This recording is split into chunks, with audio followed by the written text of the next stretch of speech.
Friends అందరికీ నమస్కారం. మరి రెండు తెలుగు రాష్ట్రాలలో మహాకూటమి ప్రభుత్వం నిన్న మన విద్యార్థులకు గతంలో మరి చదువుకునే విద్యార్థులకు 10-15 కిలోమీటర్ దూరం ఉండి బస్సు ఎక్కి వస్తువులకు గతంలో సంవత్సరానికి 1000 రూపాయలు ఇచ్చేది పక్క రాష్ట్రంలో. అలాంటిది మళ్ళీ మహాకూటమి ప్రభుత్వము నెలకు 600 రూపాయలు ఇచ్చే విధంగా నిన్నమనే ఉత్తర్వులు జారీ చేశారు రాష్ట్ర ముఖ్యమంత్రి చంద్రబాబు నాయుడు గారు.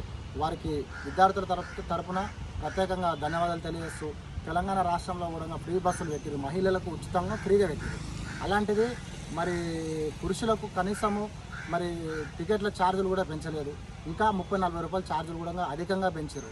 కాబట్టి మేము ఏమడుతున్నాం రాష్ట్ర ప్రభుత్వాన్ని, శ్రీ గౌరవనీయులు రేవంత్ రెడ్డి గారు ఏమడుతున్నామంటే విద్యార్థులు ఎవరైతే 10 కిలోమీటర్ 15 కిలోమీటర్ బస్సులలో ఎక్కి వచ్చి చదువుకున్న గవర్నమెంట్ విద్యార్థులకు ప్రత్యేకంగా ఒక 1000 రూపాయలు వాళ్ళకి ప్రకటించాలని చెప్పేసి రాష్ట్ర ప్రభుత్వం పక్క రాష్ట్రంలో 600 రూపాయలు ప్రకటించారు. కాబట్టి మన తెలంగాణ రాష్ట్రంలో కనీసం 1000 రూపాయలైనా సరే, ఒక 800 అయినా సరే మరి విద్యార్థులకు మరి ఉచితంగా బస్సు ఎక్కి వస్తువులకు ఛార్జీలు ఇబ్బంది అవుతుంది. కాబట్టి మహిళలకు ఫ్రీ పెట్టినప్పుడు మరి పురుషుల దగ్గర అధికంగా ఛార్జీలు పెంచినప్పుడు విద్యార్థులకు కూడా 1000 రూపాయలు కానీ, ఒక 800 కానీ ఇచ్చే విధంగా కూడా రాష్ట్ర ప్రభుత్వం బస్సు కిరాయి అయిన విద్యార్థులకు ఇచ్చే విధంగా చర్యలు తీసుకోవాలని రాష్ట్ర ముఖ్యమంత్రి గారిని విజ్ఞప్తి చేసి కోరుతా ఉన్నాం.